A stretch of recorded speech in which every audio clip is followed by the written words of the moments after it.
Hello दोस्तों, मैं देवेंद्र कुमार आपका महावीर एजुकेशनल पार्ट चैनल पर स्वागत करता हूं। दोस्तों, आज का हमारा सीटेट हिंदी पेडागोजी का टॉपिक है भाषा अर्जन और भाषा अधिगम। आज हम भाषा अर्जन और भाषा अधिगम के कुछ महत्वपूर्ण प्रश्न हल करेंगे और भाषा अर्जन और भाषा अधिगम के बारे में डिटेल से भी जानेंगे। दोस्तों, भाषा अर्जन और भाषा अधिगम से हर बार सीटेट में 2 से 3 नंबर के क्वेश्चन बनते ही बनते हैं। इस लिहाज से यह हमारा बहुत महत्वपूर्ण टॉपिक हो जाता है। चलिए दोस्तों, चलते हैं अपने पहले प्रश्न की तरफ। मनुष्य भाषा अर्जन की क्षमता के साथ जन्म लेते हैं, यह कथन किससे संबंधित है? वाइगोत्स्की, पियाजे, चोम्स्की या फिर ब्रूनर? दोस्तों, पहले ये जानिए भाषा अर्जन क्या होती है। भाषा अर्जन किसी भी भाषा को ग्रहण करने की क्षमता जो होती है वो जन्मजात होती है और इसी को क्या बोलते हैं? भाषा अर्जन बोलते हैं। कहने का मतलब है किसी भी भाषा को सीखने की क्षमता अगर बच्चे में है उसे क्या बोलते हैं? भाषा अर्जन बोलते हैं।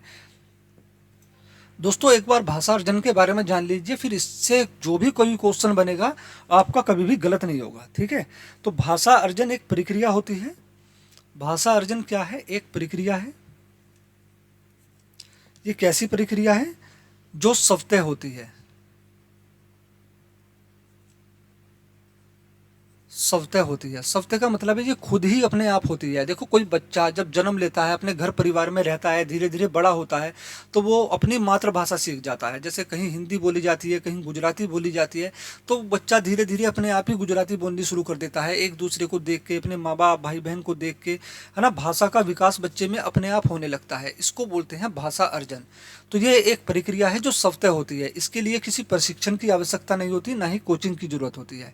यहाँ बच्चे जो है भाषा अर्जन को अपने आप ही ग्रहण करने लगते हैं। और भाषा अर्जन अनौपचारिक तरीके से होती है।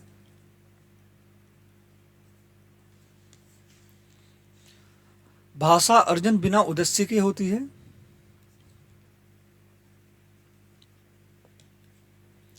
यह सहज होती है। भाषा अर्जन सहज होती है। देखो, सहज इसलिए होती है ना, यहाँ पर जो है भाषा इसके भाषा अर्जन के लिए कोई प्रशिक्षण नहीं दिया जाता। ठीक है, कोई भाषा अर्जन सिखाई नहीं जाती। बच्चा खुद ही सहज मुक्त वातावरण में अपने आप ही भाषा अर्जन करने लगता है।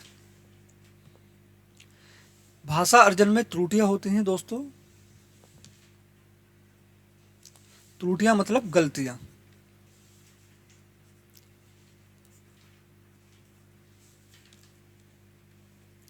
भाषा अर्जन के लिए परिवेश प्रभावशाली होता है।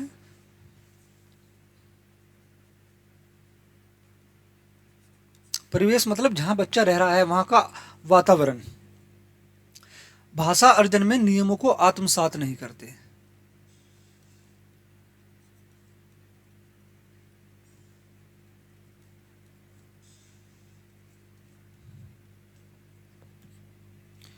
ठीक है दोस्तों, भाषा अर्जन के बारे में ये टॉपिक याद रखना।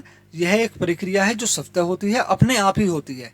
ठीक है ना। भाषा अर्जन के लिए किसी प्रशिक्षण की जरूरत नहीं होती, ना ही बच्चे को भाषा सिखाने के लिए स्कूल भेजा जाता है। बच्चा भाषा अर्जन जो है घर में, परिवार में, परिवेश में खुद ही ग्रहण करने लगता है। ये अनौपचारिक तरीके से होती है। ये भाषा अर्जन बिना उद्देश्य के होती है। यह एक सहज प्रक्रिया है। भाषा अर्जन में त्रुटियां होती हैं यहाँ, क्योंकि त्रुटियों को दूर करने के लिए कोई प्रशिक्षण नहीं दिया जाता। धीरे धीरे बच्चा अपने आप जो है अपनी गलतियों को दूर करने लगता है। भाषा अर्जन के लिए परिवेश प्रभावशाली होता है। भाषा अर्जन में नियमों को आत्मसात नहीं करते। ठीक है दोस्तों, भाषा अर्जन यंत्र। भाषा अर्जन यंत्र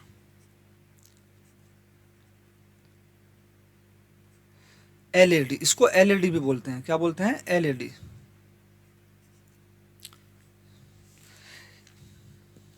इसकी अवधारणा किसने दी है? तो इसकी अवधारणा नोम चोम्स्की ने दी है।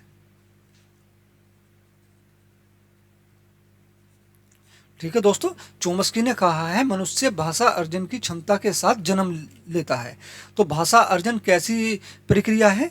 यह एक स्वतः प्रक्रिया है, अनौपचारिक है, बिना उद्देश्य की होती है, सहज है। ठीक है ना। इसमें परिवेश वातावरण प्रभावशाली होता है। तो हमारा यहाँ ऑप्शन नंबर 3 राइट आंसर हो जाएगा, चोम्स्की। क्वेश्चन नंबर 2, चोम्स्की के अनुसार भाषा के अर्जन का आधार क्या है? इंद्रियों के प्राप्त अनुभव, भौतिक अनुक्रिया, बहा या फिर अंतर्जात? दोस्तों भाषा अर्जन जन्मजात होती है, ठीक है ना, क्योंकि अभी आपने पिछले क्वेश्चन में देखा है भाषा अर्जन क्या है, जन्मजात होती है। भाषा सीखने की क्षमता बच्चे में जन्मजात होती है।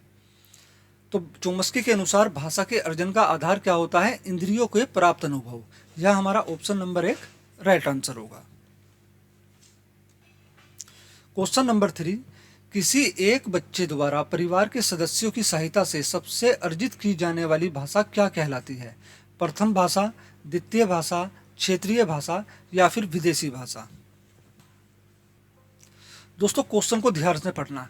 किसी एक बच्चे के द्वारा परिवार के सदस्यों की सहायता से सबसे अर्जित की जाने वाली भाषा क्या कहलाती है? अर्जित की जाने वाली भाषा, तो जो हम सबसे पहले अर्जित भाषा करते हैं, अर्जित या जो भाषा हम ग्रहण करते हैं शुरू में, वो कौन सी भाषा होती है? वो हमारी प्रथम भाषा होती है। और प्रथम भाषा क्या कहलाती है? प्रथम भाषा मातृभाषा कहलाती है, ठीक है ना। प्रथम भाषा कौन सी भाषा कहलाती है? मातृभाषा। तो हमारा यहाँ ऑप्शन नंबर 1 राइट आंसर होगा। जबकि द्वितीय भाषा भाषा अधिगम कहलाती है। भाषा अधिगम कैसे, कौन सी भाषा है? द्वितीय भाषा। क्वेश्चन नंबर 4, सुलेखा जब बच्चों के साथ बातचीत करती है तो वह सदैव बच्चों की परीक्षा ले रही होती है, समय नष्ट कर रही है, बच्चों को भाषा अर्जित करने के परिवेश दे रही है, बच्चों को वाचाल बनाना चाहती है। तो दोस्तों जब हम किसी से बातचीत के माध्यम से भाषा को सीखते हैं या भाषा को ग्रहण करते हैं तो वो भाषा अर्जन होता है, ठीक है ना। क्या होता है? भाषा अर्जन। क्योंकि हम अपने परिवार में, घर में, आसपास में जब हम किसी से बातें करते हैं या घर परिवार में जब भाषा सीखने की शुरुआत होती है तो वो भाषा अर्जन कहलाती है। तो यहाँ भी सुलेखा बच्चों से बातचीत कर रही है और बातचीत करने के अवसर भी पैदा कर रही है बच्चों को। तो वो चाह रही है बच्चों को भाषा अर्जित करने के लिए ऐसा वातावरण दे जिससे बच्चे भाषा ग्रहण करने की क्षमता बच्चे में ज़्यादा से ज़्यादा विकसित हो। तो यहाँ हमारा ऑप्शन नंबर 3 राइट आंसर होगा। बच्चों को भाषा अर्जित करने के लिए परिवेश दे रही है। क्वेश्चन नंबर 5, सुमन बचपन से ही गुजराती बोल समझ लेती है, वह कभी विद्यालय नहीं गई। यह उदाहरण है सुमन की प्रतिभा का, भाषा में पिछड़ेपन का, भाषा सीखने का, भाषा अर्जन का। तो दोस्तों सबसे पहले ये देखिए, वह कभी विद्यालय नहीं गई, और विद्यालय में हम जिस भाषा को ग्रहण करते हैं वो कहलाती है भाषा अधिगम या फिर भाषा सीखना। ध्यान रखना, यहाँ गुजराती बोल और समझ लेती है तो वो भाषा सीख नहीं रही है। भाषा हाँ सीखते कहाँ हैं हम? भाषा अधिगम में। भाषा अधिगम कहाँ करते हैं? कक्षा में, विद्यालय में, ठीक है। हमारा ये ऑप्शन कट जाता है। अगर वो गुजराती बोल रही है तो ऐसा नहीं है कि वो भाषा में पिछड़ चुकी है, और ना ही वो सुमन की प्रतिभा है। सुमन बचपन से ही गुजराती बोलती है क्योंकि उसके परिवेश में, आसपास में, घर परिवार में गुजराती भाषा बोली जाती है। और जो गुजराती भाषा उसने बिना स्कूल जाए जो है अपने परिवेश से, अपने परिवार से ग्रहण की है, तो इसको क्या बोलेंगे? भाषा अर्जन। सुमन ने यूं ही अपने वातावरण से, अपने परिवेश से गुजराती सीख ली है। तो जो अपने परिवेश से मुक्त वातावरण में सीखी जाने वाली भाषा है वो कौन सी भाषा कहलाती है? भाषा अर्जन। यह हमारा ऑप्शन नंबर 4 राइट आंसर होगा, भाषा अर्जन का।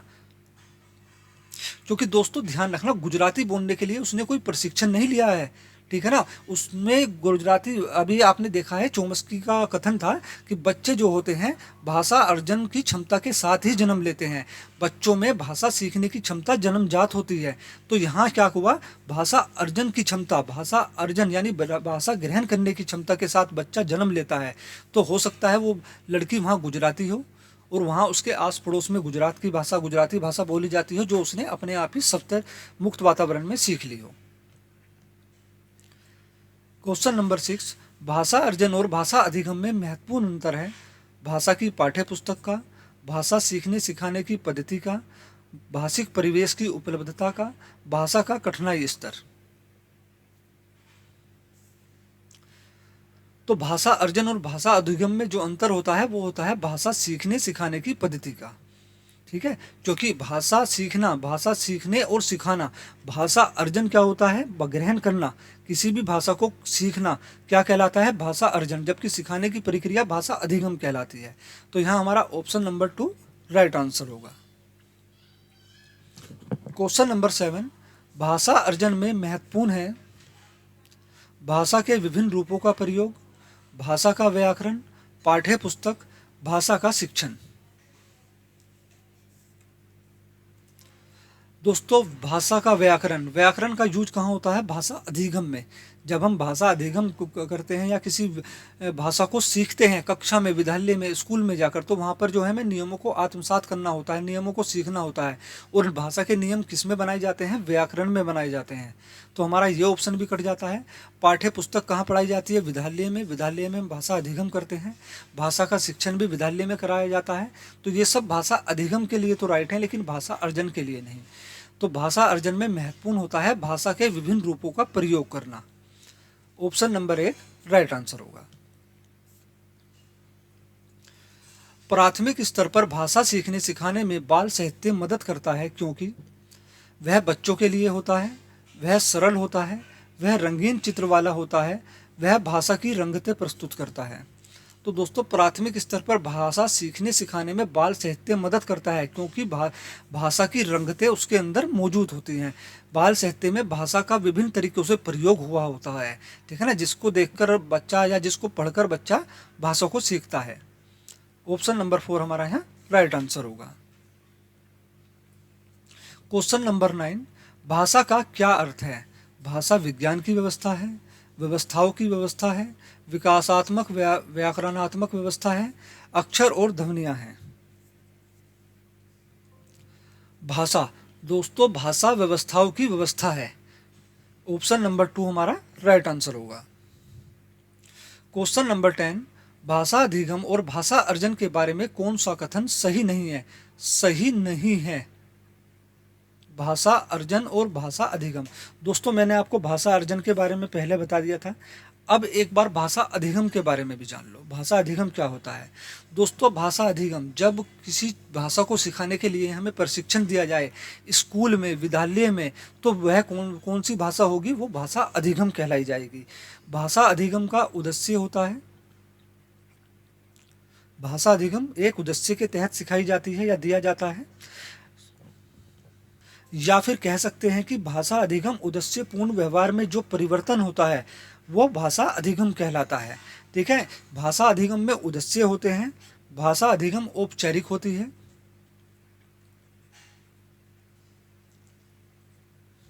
औपचारिक होती है, यह एक पद्धति होती है।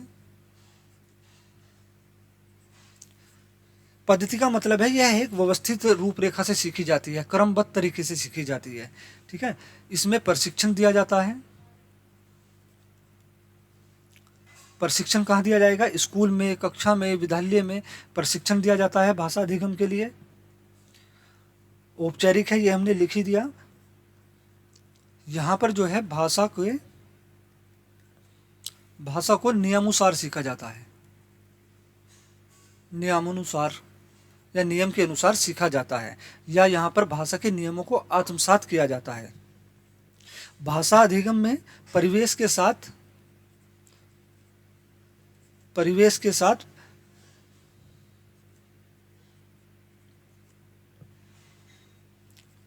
प्रशिक्षण भी प्रभावशाली होता है।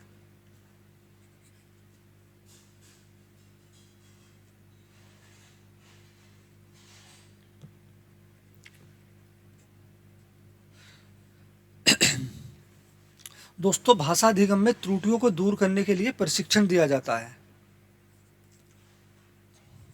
यानी गलतियों को दूर करने के लिए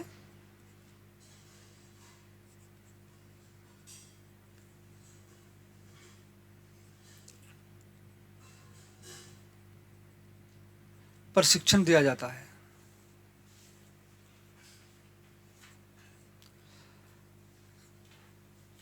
ऑप्शन नंबर 1, यदि अवसर और परिवेश दिया जाए तो सभी बच्चे अनेक भाषाएं सीख सकते हैं। प्रथम भाषा दूसरी भाषा के अधिगम में व्यवधान यानी बाधा उत्पन्न करती है। भाषा अधिगम अर्थ से शुरू होना चाहिए और फिर उसके स्वरूप को समझने की बात होनी चाहिए। प्रथम भाषा द्वितीय भाषा के अधिगम को समर्पित करती है।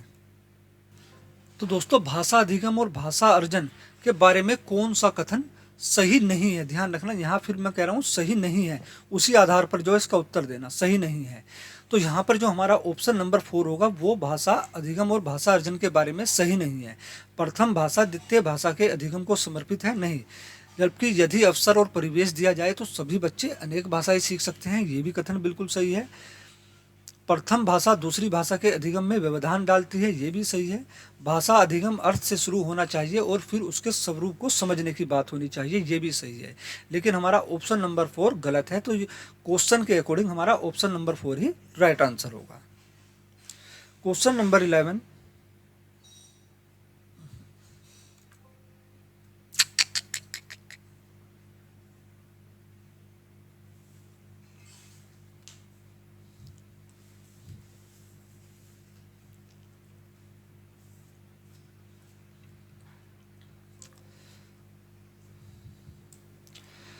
भाषा अधिगम के लिए अंतःक्रियात्मक आधारित कार्य कौन सा है?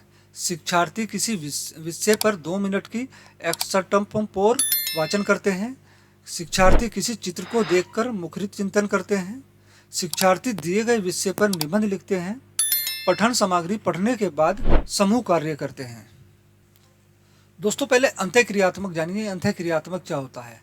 अंतःक्रिया करना, अंतःक्रिया का मतलब है एक दूसरे से विचार विमर्श करना, बातचीत करना, अंतःक्रिया कहलाता है।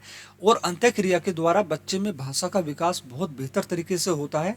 ये किसका कथन है या फिर अंतःक्रियात्मक का सिद्धांत किसने दिया था?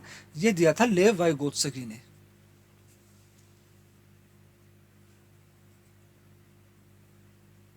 लेव वाइगोत्स्की ने। तो भाषा अधिगम के लिए अंतःक्रियात्मक आधारित कार्य कौन सा है? शिक्षार्थी किसी चित्र को देखकर मुखरित चिंतन करते हैं। तो हमारा यहाँ ऑप्शन नंबर 2 राइट आंसर होगा। दोस्तों अगर आपको वीडियो अच्छी लग रही हो तो प्लीज़ वीडियो को लाइक करें और अपने दोस्तों के साथ साथ में व्हाट्सएप ग्रुप पर भी शेयर करें। जो लोग मेरे चैनल पर नए हैं वो please Mahavir educational part channel को जरूर सब्सक्राइब कर लें, क्योंकि हमारे चैनल पर सभी प्रकार के कंपटीशन की प्रैक्टिस कराई जाती है। क्वेश्चन नंबर 12, निम्नलिखित में से कौन सा सामाजिक बोली को परिभाषित करता है?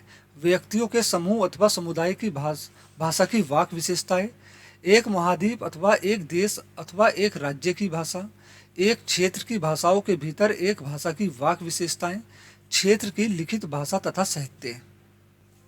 दोस्तों सामाजिक बोली कौन सी होती है? सामाजिक बोली जो समाज में बोली जाती हो, जो हमारे समूह समुदाय में बोली जाती हो। ठीक है, तो ऑप्शन नंबर 1 हमारा यहाँ राइट आंसर होगा, व्यक्तियों के समूह अथवा समुदाय की भाषा की वाक विशेषताएं। क्वेश्चन नंबर 13, बच्चे अपने परिवेश से स्वयं भाषा अर्जित करते हैं। इसका निहितार्थ है यह है कि बच्चों को अत्यंत सरल भाषा का परिवेश उपलब्ध कराया जाए, बच्चों को बिल्कुल भी भाषा ना पढ़ाई जाए, बच्चों को समृद्ध भाषिक परिवेश उपलब्ध कराया जाए, बच्चों को केवल लक्ष्य भाषा का ही परिवेश उपलब्ध कराया जाए। परिवेश है दोस्तों, परिवेश। दोस्तों ये सीटेट 2012 में बना हुआ क्वेश्चन है। बच्चों को अत्यंत सरल भाषा का परिवेश उपलब्ध कराया जाए। यहाँ परिवेश अपने आप ही उत्पन्न होता है, ठीक है ना, यहाँ कराया नहीं जाता है। यहाँ सरल या कठिन का मतलब नहीं होता है भाषा अर्जित करने के लिए या भाषा अर्जन के लिए। बच्चों को भाषा बिल्कुल भी ना पढ़ाई जाए तो ऐसा तो नहीं हो सकता, ठीक है ना। लेकिन बच्चों को समृद्धि भाषिक परिवेश उपलब्ध कराया जाए, बच्चों की समृद्धि के अनुसार बच्चे को जो है भाषिक परिवेश उपलब्ध कराया जाए। ये हमारा ऑप्शन नंबर 3 है राइट आंसर होगा। क्वेश्चन नंबर 14, भाषा तब सबसे सहज और प्रभावी रूप से सीखी जाती है जब भाषा के नियम कंठस्थ कराए जाएं, याद कराए जाएं। कंठस्थ का मतलब होता है याद करना। भाषा शिक्षण कठोर रवैया अपनाते हैं। भाषा प्रयोग की दक्षता प्रमुख उद्देश्य हो। भाषा की पाठ्य पुस्तक में अधिक से अधिक पाठों का समावेश हो। तो दोस्तों जहाँ याद करने के लिए, कंठस्थ करने के लिए, रट्टा मारने के लिए कहा जाए वो ऑप्शन हमारा बिल्कुल गलत होता है। शिक्षक का कठोर रवैया या फिर दंडात्मक प्रणाली, जहाँ बच्चों को दंड देने की बात कही जाए हो, वो भी बिल्कुल जो होगा नेगेटिव होगा हमारा। लेकिन भाषा प्रयोग की दक्षता प्रमुख उद्देश्य है, भाषा प्रयोग करने के बच्चों को अवसर दिए जाएं, ठीक है ना। तो यहाँ हमारा ऑप्शन नंबर 3 राइट आंसर होगा, भाषा प्रयोग की दक्षता प्रमुख उद्देश्य हो, तब बच्चा भाषा को सबसे सहज और प्रभावी रूप से सीखता है। भाषा अर्जन, शिक्षक की आवश्यकता उपस्थिति की मांग करती है, भाषा की कक्षा में ही संभव है, सहज स्वाभाविक होती है, प्रयासपूर्ण होती है। तो दोस्तों मैंने भाषा अर्जन के बारे में बताया था। भाषा अर्जन एक स्वाभाविक प्रक्रिया है, ठीक है। ये एक मुक्त वातावरण में स्वतः ही होती है। यह एक प्रक्रिया होती है, इसमें त्रुटियां होती हैं और परिवेश प्रभावशाली होता है। जबकि भाषा अधिगम के उद्देश्य होते हैं, यह एक पद्धति होती है, व्यवस्थित रूप से चलती है। भाषा अधिगम को हम कक्षा में, विद्यालय में सीख सकते हैं। इसके लिए हमें प्रशिक्षण की आवश्यकता होती है। तो शिक्षक की आवश्यकता कहाँ होगी? भाषा अधिगम में होगी, क्योंकि शिक्षक हमको भाषा अधिगम कराएगा, ना कि भाषा अर्जन, ठीक है। भाषा की कक्षा में ही संभव है, भाषा अर्जन नहीं। भाषा की कक्षा में भाषा अधिगम संभव है। प्रयासपूर्ण, भाषा अधिगम जो है प्रयासपूर्ण होता है। भाषा अधिगम कैसा होता है? प्रयासपूर्ण। जबकि भाषा अर्जन क्या होता है? ये सहज और स्वाभाविक होता है। तो ऑप्शन नंबर हमारा 3 है, राइट आंसर होगा, सहज और स्वाभाविक होता है। क्वेश्चन नंबर 16, भाषा अर्जन के संबंध में कौन सा कथन उचित नहीं है? भाषा के नियम सीखे जाते हैं। भाषा अर्जन, दोस्तों ध्यान रखना, भाषा अर्जन से ही क्वेश्चन बन रहा है। कौन सा कथन उचित नहीं है? भाषा के नियम सीखे जाते हैं। परिवेश से प्राप्त भाषिक आंकड़ों के आधार पर सहज रूप से भाषिक नियम बनाए जाते हैं। भाषा अर्जन में भाषिक परिवेश महत्वपूर्ण होता है। इसमें समाज सांस्कृतिक विशेषताओं को सहज रूप से आत्मसात किया जाता है। दोस्तों भाषा अर्जन कहाँ से की जाती है? समाज से, घर से, परिवेश से, ठीक है ना। तो इसमें समाज सांस्कृतिक विशेषताओं को सहज रूप से आत्मसात किया जाता है। बिल्कुल, समाज की विशेषताओं को, यहाँ नियमों को नहीं कह रहा है, यहाँ कह रहा है समाज और सांस्कृतिक विशेषताओं को आत्मसात किया जाता है। तो ये तो भाषा अर्जन के बारे में बिल्कुल सही है। भाषा अर्जन में भाषिक परिवेश महत्वपूर्ण होता है। बिल्कुल, भाषा अर्जन में परिवेश महत्वपूर्ण होता है। वो भी कौन सा? भाषिक परिवेश। परिवेश से प्राप्त भाषिक आंकड़ों के आधार पर सहज रूप से भाषिक नियम बनाए जाते हैं। बिल्कुल, अब यहाँ ये मत सोचना कि नियम तो आपने अभी अधिगम में बताए थे कि अधिगम में नियमों को आत्मसात किया जाता है। दोस्तों यहाँ पॉइंट को पढ़िए ध्यान से। परिवेश से प्राप्त भाषिक आंकड़ों के आधार पर सहज रूप से भाषिक नियम बनाए जाते हैं। कहने का मतलब है बच्चा अपने परिवेश से ही भाषा के नियमों को सीख लेता है। जो भाषा अर्जन के नियम होते हैं वो बच्चा अपने परिवेश से सहज रूप से खुद ही सीख लेता है और खुद ही अपनी गलतियों को दूर कर लेता है। तो ये भी भाषा अर्जन के बारे में कथन जो है सही होगा।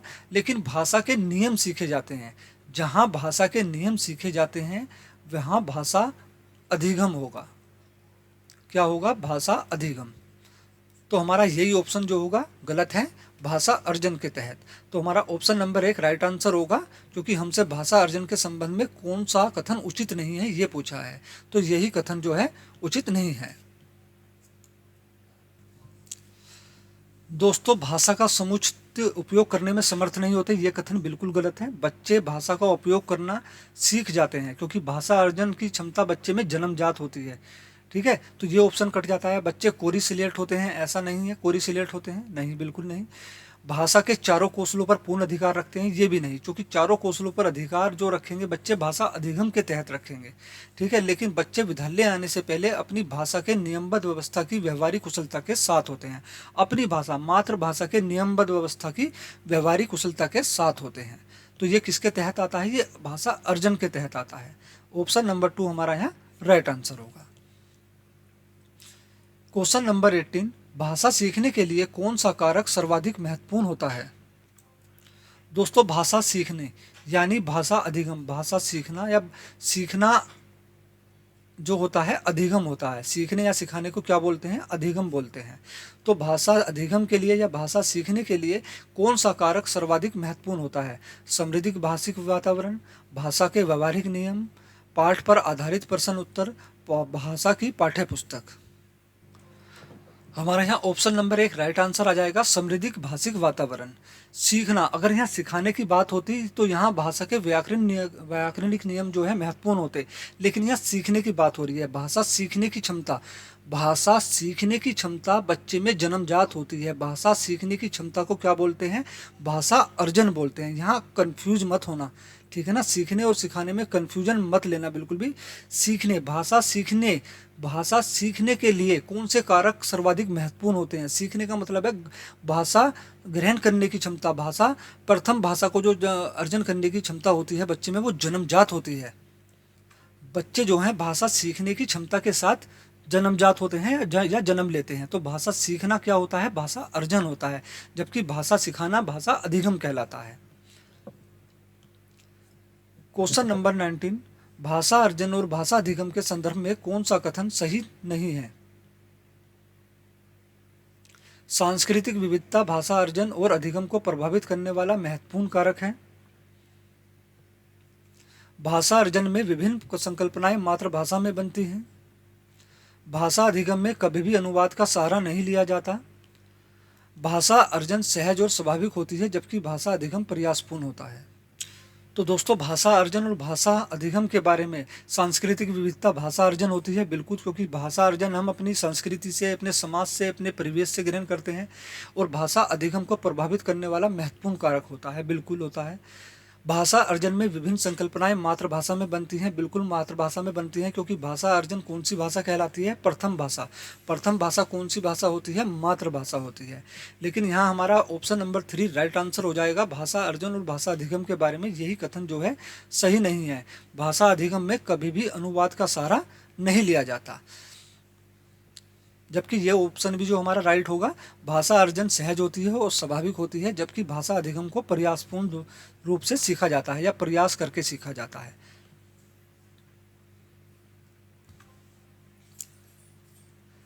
अन्य विषयों की कक्षाओं भी भाषा अधिगम में सहायता करती हैं, क्योंकि सभी शिक्षक एक से अधिक भाषा जानते हैं। अन्य विषयों की पाठ्य पुस्तकें भाषा शिक्षक के उद्देश्य को ध्यान में रखते हैं। अन्य विषयों को पढ़ने पर वैविध्यपूर्ण भाषा प्रयोग के अनेक अवसर उपलब्ध होते हैं। अन्य विषयों के शिक्षक विषयों के साथ साथ भाषा भी सिखाते हैं। अन्य विषय की कक्षाएं भी भाषा अधिगम में सहायता करती हैं, क्योंकि अन्य विषयों को पढ़ने पर वैविध्यपूर्ण भाषा प्रयोग के अनेक अवसर उपलब्ध होते हैं।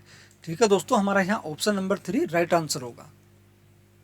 क्वेश्चन नंबर 21, इनमें से कौन सा प्रथम भाषा के अर्जन में महत्वपूर्ण है? शिक्षक, विद्यालय, अवसरों की प्रकृति, पहचान तथा प्रोत्साहन। तो दोस्तों, भाषा अर्जन कौन सी होती है? प्रथम भाषा होती है और मातृभाषा होती है, जबकि शिक्षक अधिगम के लिए जरूरी होता है, भाषा अधिगम के लिए। विद्यालय भी भाषा अधिगम के लिए जरूरी होता है, और पहचान तथा प्रोत्साहन भी भाषा अधिगम के लिए जरूरी होता है। लेकिन भाषा अर्जन में जो महत्वपूर्ण भूमिका निभाता है वो है अवसरों की प्रकृति। ऑप्शन नंबर 3 हमारा राइट आंसर होगा। क्वेश्चन नंबर 22, भाषा अर्जन रिक्त स्थान है, सचेतन और सुचिंतित, स्वाभाविक और सुचिंतित, स्वाभाविक और अवचेतन, या फिर भाषा परकमन। दोस्तों, मैंने पहले ही बताया था शुरू में ही, भाषा अर्जन जो है एक सहज प्रक्रिया है।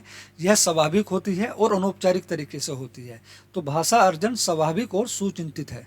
ऑप्शन नंबर 3 हमारा राइट आंसर होगा। क्वेश्चन नंबर 23, भाषा अर्जन होता है जब बच्चों को व्याकरण के नियम पढ़ाए जाएं। दोस्तों, जब बच्चों को व्याकरण के नियम पढ़ाए जाएंगे तो भाषा अधिगम होगा। भाषा अधिगम होगा। बच्चों को पुरस्कार या दंड दिया जाए, दंड देने की बात तो वैसे ही नेगेटिव है, ये तो ना भाषा अर्जन में सही है ना भाषा अधिगम में। बच्चों को भाषा के अवसर मिलते हैं, यहाँ ये हमारा पॉइंट सही होगा दोस्तों। भाषा अर्जन तब होता है जब बच्चों को भाषा के अवसर मिलते रहें। तो ऑप्शन नंबर 3 हमारा राइट आंसर होगा। क्वेश्चन नंबर 24, भाषा क्या है? संप्रेषण की व्यवस्था, संरचनाओं की व्यवस्था, नियम संचालित व्यवस्था, या फिर एक वैज्ञानिक व्यवस्था। दोस्तों, भाषा हम किस लिए सीखते हैं, किस लिए अर्जन करते हैं? भाषा का उपयोग हम किस लिए करते हैं? भाषा का उपयोग हम करते हैं ताकि हम अपनी बात या अपने विचार दूसरों के सामने व्यक्त कर सकें या दूसरों तक पहुंचा सकें। ठीक है ना? दूसरों तक अपने विचारों की अभिव्यक्ति करना और दूसरों के विचारों को खुद अपने तक पहुंचाना या उनकी बातों को समझना क्या कहलाता है? संप्रेषण। विचारों का आदान प्रदान क्या कहलाता है? संप्रेषण। तो भाषा हम इसीलिए सीखते हैं ताकि हम अपने विचारों की अभिव्यक्ति कर सकें, अपने विचारों को व्यक्त कर सकें और सामने वाले व्यक्ति के विचारों को समझ सकें। तो यहाँ संप्रेषण हो रहा है। ठीक है ना? भाषा क्या है? संप्रेषण की व्यवस्था। ऑप्शन नंबर 1 राइट होगा। क्वेश्चन नंबर 25, एक बच्ची अपने माता पिता के साथ बिहार से मुंबई आई। दोस्तों, बिहार से मुंबई आती है। तथा वह विद्यालय में हिंदी, संस्कृत और अंग्रेजी सिखाती है। और मराठी सीखने को किस रूप में वर्णित करेंगे? आप मराठी सीखने को किस रूप में वर्णित करेंगे? भाषा अर्जन, भाषा अधिगम, या फिर सहारा देना, या फिर परिकल्पना निवेश। दोस्तों सहारा देना ये वाइगोस्की का है। यहाँ जो होगा ये होता है इसके फोल्डिंग। सहारा देना कहलाता है इसके फोल्डिंग। तो यहाँ ये इसके फोल्डिंग का कोई सिद्धांत का कोई वर्णन नहीं है, तो हमारा ये ऑप्शन कट जाता है। दोस्तों अब एक बार दोबारा से क्वेश्चन को रिपीट करिए। देखें, एक बच्ची अपने माता पिता के साथ बिहार से मुंबई आती है। वो बिहार से मुंबई आती है और तथा विद्यालय में हिंदी, संस्कृत और अंग्रेजी सीखती है। विद्यालय में क्या कौन सी भाषा सीख रही है? हिंदी भाषा सीख रही है, संस्कृत भाषा सीख रही है और अंग्रेजी भाषा सीख रही है। यहाँ वह इन तीनों भाषा का क्या कर रही है? भाषा अधिगम कर रही है। भाषा अधिगम कर रही है क्योंकि वो इन भाषा को स्कूल में सीख रही है। ठीक है ना। यहाँ इन भाषा को सिखाने के लिए उसको प्रशिक्षण दिया जा रहा है, लेकिन हमसे ये नहीं पूछा जा रहा है। हमसे पूछा जा रहा है आप मराठी सीखने को किस रूप में वर्णित करोगे? दोस्तों जब वो लड़की बिहार से मुंबई आई, अब उसे वहाँ की भाषा मुंबई यानी मराठी भाषा सीखनी पड़ेगी। अब मराठी भाषा सीखने के लिए वो विद्यालय नहीं जा रही है। ठीक है ना। मराठी भाषा कैसे सीखेगी? वो अपने आस पड़ोस से सीखेगी, एक दूसरों को देख के सीखेगी, कौन व्यक्ति किस चीज़ को क्या बोल रहा है, इस तरह से सीखेगी। स्वाभाविक रूप से सहज सीखेगी, एक दूसरों को देख देख के सीख जाएगी। तो ये क्या होगा? ये भाषा अर्जन कहलाएगा। ठीक है, ये क्या कहलाएगा? भाषा अर्जन कहलाएगा। हमारी प्रथम भाषा मातृभाषा है, वो भी भाषा अर्जन होती है। लेकिन जब हम किसी दूसरे राज्य में या कहीं किसी दूसरे विदेश में जाते हैं और उस भाषा को हम वहाँ के परिवेश के द्वारा सीखते हैं, उस भाषा को सीखने के लिए हम विशेष से कोई कोचिंग नहीं लेते हैं, ना ही कक्षा में, ना ही विद्यालय में उस भाषा को सीखते हैं। हम वहाँ के तौर तरीके अपने आप ही सीखने लगते हैं। तो वो क्या कहलाता है? वो भाषा अर्जन कहलाता है। तो यहाँ जो वो लड़की बिहार से मुंबई आती है और वो मराठी सीखने को किस रूप में वर्णित करेंगे? तो भाषा अर्जन के रूप में वर्णित करेंगे, क्योंकि वो मराठी भाषा वहाँ के लोगों से ही सीखेगी। ठीक है ना। क्योंकि वहाँ का वातावरण, परिवेश, उसका जो आसपास का वातावरण है वो मराठी है, मराठी भाषा का है। तो मैं हमारा ऑप्शन नंबर 1 राइट आंसर होगा। क्वेश्चन नंबर 26, स्किनर के अनुसार भाषा रिक्त स्थान का विषय है सृजन, अनुकरण, वाद विवाद या फिर लिपि। स्किनर के अनुसार भाषा अनुकरण का विषय है। किसका? अनुकरण का। दोस्तों अनुकरण और पुनर्बलन, पुनर्बलन का सिद्धांत किसने दिया? या फिर अनुकरण का सिद्धांत स्किनर ने दिया।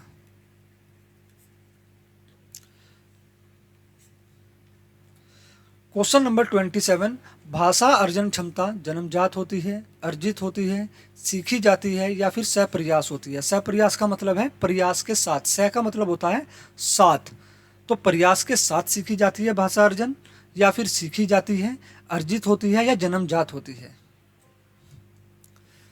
भाषा अर्जन की क्षमता व्यक्ति में जन्मजात होती है। यह किसका कथन है? नोम चोम्स्की का। नोम चोम्स्की का। तो हमारा ऑप्शन नंबर 1 यहाँ राइट आंसर होगा। भाषा अर्जन क्षमता जो होती है जन्मजात होती है। क्वेश्चन नंबर 28, भाषा एक सामाजिक संकल्पना है। इसमें यह विचार सम्मिलित है कि भाषा सामाजिक अंतःक्रिया के द्वारा अर्जित की जाती है, विरासत में मिलती है, अनुकूलन के द्वारा सीखी जाती है, स्वाभाविक जन्मजात क्षमता होती है।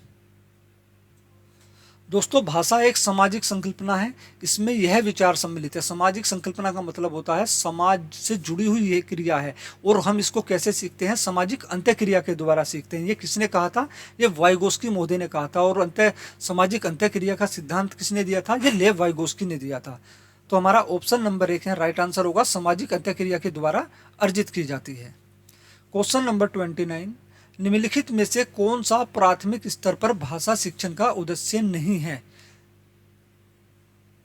शब्द भंडार की वृद्धि करना, ये तो हमारा प्राथमिक स्तर का उद्देश्य होता है कि बच्चे को जब भाषा सिखाई जाती है तो उसके शब्द भंडार में भी वृद्धि हो। लेखन में सृजनात्मकता व मौलिकता का विकास करना, ये भी हमारा प्राथमिक स्तर पर शिक्षण का उद्देश्य होता है। अपठित रचना का सारांश लिखना, संक्षिप्त जीवनी लिख सकना। दोस्तों अपठित मतलब अपठित रचना का सारांश अपने शब्दों में लिखना। देखिए कोई भी छोटा बच्चा किसी भी सारांश को, किसी भी कविता का या पाठ का सारांश अपने शब्दों में नहीं लिख सकता अपने आप, ठीक है ना। तो अपठित रचना का सारांश लिख सकना। ऑप्शन नंबर 3 हमारा है राइट आंसर होगा क्वेश्चन के अकॉर्डिंग। क्वेश्चन नंबर 30, प्राथमिक स्तर पर भाषा सिखाने से तात्पर्य है भाषा वैज्ञानिक तथ्य स्पष्ट करना, भाषा का व्याकरण सिखाना, उच्च स्तरीय साहित्य पढ़ाना, भाषा का प्रयोग सिखाना। दोस्तों प्राथमिक स्तर पर भाषा सिखाने का बच्चे को क्या तात्पर्य होता है? तो वैज्ञानिक तथ्य स्पष्ट करना बिल्कुल नहीं। प्राथमिक स्तर पर कठिन शब्दावली, अवधारणा, वैज्ञानिक तथ्यों को स्पष्ट करना, ये बिल्कुल नेगेटिव वर्ड होते हैं, इनको तुरंत काट देना। भाषा का व्याकरण सिखाना, ये भी भाषा सिखाने का उद्देश्य नहीं होता है प्राथमिक स्तर पर। ना ही उच्च साहित्य पढ़ाना, ठीक है ना, बड़े बड़े साहित्य पढ़ाना, ये भी प्राथमिक स्तर पर भाषा सिखाने का उद्देश्य नहीं है। प्राथमिक स्तर पर भाषा सिखाने का उद्देश्य या तात्पर्य होता है बच्चों को भाषा का विभिन्न रूपों में प्रयोग सिखाना। तो यहाँ हमारा ऑप्शन नंबर 4 राइट आंसर होगा, भाषा का प्रयोग सिखाना। क्वेश्चन नंबर 31, प्राथमिक स्तर पर भाषा शिक्षण की प्राथमिकता होनी चाहिए केवल बोलकर पढ़ने की क्षमता का विकास करना। ये तो पहले ही गलत हो जाता है दोस्तों। ऐसा नहीं है कि केवल बोलकर ही पढ़ने की क्षमता का विकास करना भाषा शिक्षण का उद्देश्य होता है या प्राथमिक विशेषता होती है। कविता और कहानी के द्वारा केवल श्रवण कौशल का विकास करना, नहीं, ये भी नहीं है यहाँ, क्योंकि केवल श्रवण कौशल हो गया। बच्चों की रचनात्मक और मौलिकता को पोषित करना, ये हो सकता है। बच्चों की चित्रांकन क्षमता का विकास करना, ये भी नहीं। तो हमारा ऑप्शन नंबर 3 ही राइट आंसर होगा, बच्चों की रचनात्मकता और मौलिकता को पोषित करना प्राथमिक स्तर पर भाषा शिक्षण की प्राथमिकता होती है। उच्च प्राथमिक स्तर पर भाषा सीखने को प्रभावित करता है बच्चों द्वारा किया जाने वाला सुलेख, शिक्षक का भाषा शिक्षण संबंधी रवैया, शिक्षक द्वारा ली गई लिखित परीक्षा, या फिर भाषा संबंधी गृह कार्य। दोस्तों यहाँ बात हो रही है उच्च प्राथमिक स्तर पर भाषा सीखने को प्रभावित कौन करता है? तो शिक्षक का भाषा शिक्षण संबंधी रवैया, ये जो है उच्च प्राथमिक स्तर पर बच्चों के भाषा सीखने को प्रभावित करता है। ऑप्शन नंबर 2 हमारा यहाँ राइट आंसर होगा। क्वेश्चन नंबर 33, विद्यार्थी प्रथम भाषा सीखते हैं मैत्रीपूर्ण वातावरण में, पढ़ाए जाने वाले वातावरण में, औपचारिक वातावरण में, या फिर प्राकृतिक वातावरण में। दोस्तों विद्यार्थी प्रथम भाषा मतलब अपनी मातृभाषा यानी भाषा अर्जन कहाँ से शुरुआत करते हैं? प्राकृतिक वातावरण में, परिवेश से। ऑप्शन नंबर 4 हमारा राइट आंसर होगा। किस विधि के द्वारा एक शिक्षार्थी को दूसरी भाषा सीखने में सरलता से अधिगम कराया जा सकता है? संरचनात्मक विधि, चयनित विधि, रचनात्मक विधि, व्याकरण अनुवाद विधि। तो ऑप्शन नंबर 2 यहाँ राइट आंसर होगा, चयनित विधि। प्रथम भाषा अर्जन के लिए कौन सा सही है? यह प्राथमिक रूप से अर्जित की जाती है, इसके लिए प्रशिक्षण की आवश्यकता होती है, इसके लिए औपचारिक निर्देश की आवश्यकता होती है, यह बच्चे के सचेत प्रयासों के पश्चात अर्जित होती है। दोस्तों प्रयास के स्वाद जो भाषा सीखी जाती है वो भाषा अधिगम होती है। भाषा अधिगम औपचारिक तरीके से सीखी जाती है। भाषा अधिगम में प्रशिक्षण दिए जाते हैं त्रुटियों को दूर करने के लिए, ठीक है। लेकिन भाषा अर्जन के लिए जो है प्राकृतिक रूप से या परिवेश जो होता है प्रभावशाली होता है। तो यहाँ हमारा ऑप्शन नंबर 1 राइट आंसर होगा, यह प्राकृतिक रूप से अर्जित की जाती है। क्वेश्चन नंबर 36, निम्नलिखित में से सही कथन का चयन कीजिए। प्रथम भाषा प्रशिक्षण द्वारा अर्जित की जाती है। दोस्तों नहीं, प्रथम भाषा प्रशिक्षण के द्वारा अर्जित नहीं की जाती है, जबकि भाषा अधिगम प्रशिक्षण के द्वारा अर्जित किया जाता है। प्रथम भाषा विद्यालय में अर्जित की जाती है, नहीं, प्रथम भाषा परिवेश वातावरण प्राकृतिक वातावरण में अर्जित की जाती है। विद्यालय में अर्जित की जाने वाली भाषा है भाषा अधिगम। प्रथम भाषा अर्जन एक प्राकृतिक प्रक्रिया है, बिल्कुल राइट। प्रथम भाषा अर्जन या फिर प्रथम भाषा या मातृभाषा एक प्राकृतिक प्रक्रिया होती है।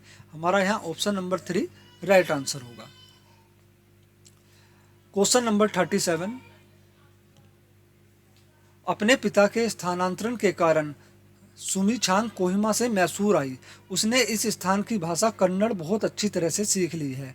आप इस स्थिति को किस रूप में वर्णित करेंगे? दोस्तों, कोई बच्ची जो है अपने पिता के ट्रांसफ़र होने के बाद कोहिमा से मैसूर आई और उसने उस स्थान की भाषा कन्नड़ बहुत अच्छी तरह से सीख ली है। तो इसको क्या कहा जाएगा? इसको कहा जाएगा भाषा अर्जन। क्योंकि हम में किसी भी भाषा को सीखने की क्षमता क्या होती है? वो जन्मजात होती है। और किसी भी भाषा को सीखने की क्षमता को क्या बोलते हैं? भाषा अर्जन बोलते हैं। तो ऑप्शन नंबर हमारा 2 यहाँ राइट आंसर होगा, भाषा अर्जन। क्वेश्चन नंबर 38, भाषा सीखने का उद्देश्य है आदेश निर्देश दे पाना और सुन पाना, दूसरों की बात को समझ पाना, अपने मन की बात कह पाना, प्रत्येक स्थिति में भाषा का प्रयोग कर पाना। तो हमारा ऑप्शन नंबर 4 यहाँ राइट आंसर हो जाएगा। भाषा सीखने का उद्देश्य है प्रत्येक स्थिति में भाषा का प्रयोग कर पाना। क्वेश्चन नंबर 39, भाषा सीखने की कौन सी विधि मातृभाषा को मध्यस्थ बनाए बिना दूसरी भाषा को सीखने में सहायक होती है? अनुवाद विधि, द्विभाषी विधि, अप्रत्यक्ष विधि या फिर प्रत्यक्ष विधि? दोस्तों, प्रत्यक्ष विधि। यहाँ हमारा ऑप्शन नंबर 4 राइट आंसर होगा, प्रत्यक्ष विधि। क्वेश्चन नंबर 40, भाषा अर्जन के संदर्भ में कौन सा कथन सत्य है? भाषा सीखना एक उद्देश्य होता है? नहीं। भाषा अधिगम एक उद्देश्य होता है, ठीक है ना, ये भाषा अधिगम के तहत आता। समाज सांस्कृतिक परिवेश के अनुसार अर्थ ग्रहण करने की प्रक्रिया स्वाभाविक होती है। भाषा अर्जन में बच्चों को बहुत अधिक प्रयास करना पड़ता है। दोस्तों, भाषा अधिगम बच्चे जो है प्रयास कर कर सीखते हैं। भाषा अधिगम। भाषा अर्जन तो प्राकृतिक वातावरण में यूं ही स्वतः ही अपने आप होने लगती है, अनौपचारिक ढंग से। भाषा अर्जन में किसी अन्य भाषा का व्याघात होता है? ये भी नहीं। तो हमारा ऑप्शन नंबर 2 जो राइट आंसर हो जाएगा, भाषा अर्जन के बारे में ये कथन बिल्कुल राइट है। समाज सांस्कृतिक परिवेश के अनुसार अर्थ ग्रहण करने की प्रक्रिया स्वाभाविक होती है।